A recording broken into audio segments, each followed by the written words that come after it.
तो चलिए कल जैसे कि आपको कल पता होगा, कल मैंने आपको एक लेटर दिखाया था। उस लेटर में जो था क्या था, एक संकल्प पत्र था। किसके लिए था?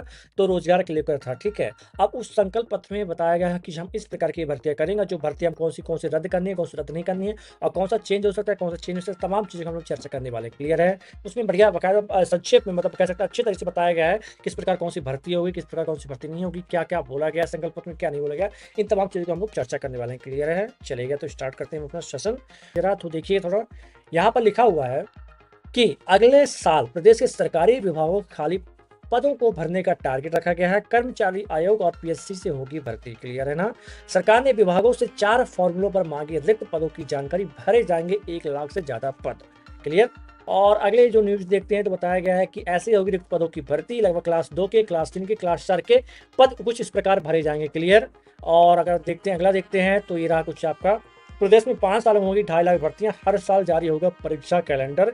चतुर्थ श्रेणी और वाहन चालकों के पद आउटसोर्स के जरिए भरे जाएंगे। क्लियर। मतलब सब तमाम चीजें बताई गई हैं। सबसे पहले मैं यहाँ से उठाता हूँ, यहाँ देखिएगा क्या फॉर्मूला लिया गया, किस प्रकार क्या किए गए, हम लोग थोड़ा ये देख लेते हैं। क्लियर है ना? और याद रखिए क्लास 2 के पदों की भर्ती के लिए लोक सेवा मतलब आपका एमपीपीएससी कराएगी, और क्लास 3 के लिए कौन कराएगी? तो क्लास 3 का आपका कराएगी कौन? आपका पीएबी कराएगी, एसपी कराएगी। क्लास 4 के लिए आउटसोर्स से भरा जाएगा। ऐसे कुछ होगी, याद रखिएगा, ठीक है। तो प्रदेश के सरकारी विभागों में रिक्त पदों को भरने सरकार जल्द भर्ती प्रक्रिया शुरू करेगी। प्रदेश सरकारी विभागों में 1 लाख से अधिक भर्ती होना है। इन पदों के लिए 4 फार्मूला में सरकारी विभागों खाली पदों की जानकारी मांगी गई है। याद रखिए, ये जो पहले फॉर्मूला देख लेते हैं, क्या फॉर्मूला, इन सब पहले फॉर्मूला नजर डालेंगे आप सभी फॉर्मूला पर। ठीक, तो सबसे पहले याद देखिए पहला फॉर्मूला क्या है आपकी भर्ती के लिए। तो 15 अगस्त 2022 से अब तक प्रदेश में राज्य सेवा कुल कितनी नियुक्तियां हुई हैं, पहला फॉर्मूला।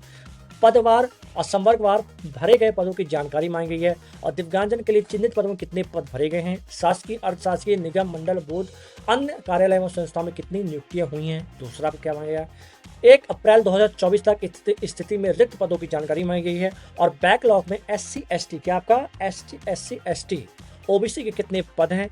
सीधी भर्ती के SC ST OBC EWS कितने पद हैं आपके, सभी कैटेगरी कुल कितने पदों की स्थिति है, ये आपको दूसरा फॉर्मूला बताया गया। तीसरे फॉर्मूले में क्या बोला गया है, तो तीसरे फॉर्मूले देखेंगे जरा, 2 अप्रैल 2024 से 31 मार्च 2025 तक, तो 2 अप्रैल 2024 से 31 मार्च 2025 तक रिक्त होने वाले पदों का विवरण देना है। ठीक है। सीधी भर्ती के SC ST OBC EWS आरक्षित कैटेगरी कुल कितने पद और किस संवर्ग पे पद में क्या रिक्त होंगे, बैकलॉग पद की जानकारी देना। और चौथा क्या कि 1 अप्रैल 2024 से 31 मार्च 2025 तक कितने पदों पर भर्ती की जा रही है।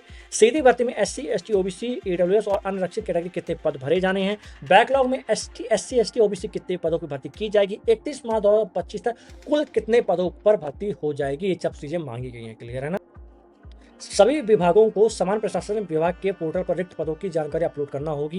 इसके आधार पर भर्ती प्रक्रिया शुरू की जाएगी। भर्ती प्रक्रिया से पहले सीधी भर्ती में कार्यरत अनारक्षित SC ST OBC और EWS कर्मचारियों की संख्या की जानकारी अपडेट की जा रही। विभागों से पद और संवर्ग वाली जानकारी आने के बाद मुख्यमंत्री के साथ बैठक कर भर्ती प्रक्रिया शुरू की जाएगी। बताया जा रहा है कि सभी विभागों में क्या रिक्त पदों की जानकारी लेगी, अलग अलग विभाग क्या करेगा, जानकारी देगा कि हमारे यहाँ इतने पद खाली हैं। और ये सारा अपडेट कौन का, आपका GAD मतलब समान प्रशासन विभाग अपने पोर्टल में दर्ज करेगा कि इतनी जगह इतना खाली है। क्लियर है? ठीक। सरकारी विभागों खाली पदों पर जानकारी कर्मचारी चयन मंडल और PSC के माध्यम से होगी। इसके चलते अब सभी विभाग खाली पदों की जानकारी जुटा रहे हैं। इसके बाद खाली पदों की जानकारी को पोर्टल पर अपलोड किया जाएगा। इस बार कर्मचारी चयन मंडल और PSC को निर्धारित समय पर सभी परीक्षाएं कराना होगा। दरअसल PSC और कर्मचारी चयन मंडल परीक्षा कैलेंडर के मुताबिक परीक्षाएं नहीं करा पा रहा है और हर साल परीक्षा और परीक्षा परिणाम में लेट क्या हो रहा है, लेट लतीफी होती है। इस प्रक्रिया को भी अब सुधारा जाएगा। क्लियर। चलिए खैर, कुछ ना कुछ अपडेट तो देखने मिल ही रही है। ठीक है, कुछ ना कुछ अपडेट देखने मिल रही है। और बताया जा रहा है कि हम इन 5 सालों में 2.5 लाख भर्तियां करने जा रहे हैं। कितने आपके, तो 2.5 लाख भर्तियां करने जा रहे हैं। क्लियर। चलिए, तो आशा करता हूँ तमाम चीज़ें आपको क्लियर हो चुकी होगी और अब थोड़ा सा तैयारी शुरू कर सकते हैं, क्योंकि थोड़ी बहुत अपडेट आ रही हैं कि हो सकता है आपकी अगले साल के आपके फर्स्ट या सेकंड मंथ से आपका भर्ती प्रक्रिया शुरू हो जाए। तो अपनी तैयारी करना स्टार्ट कर दीजिए। ठीक है। चलिए फिर मुलाकात करते हैं आपसे नेक्स्ट वीडियो में किसी नए अपडेट में। तब तक लिए जय हिंद, जय भारत, अपना ख्याल रखिएगा।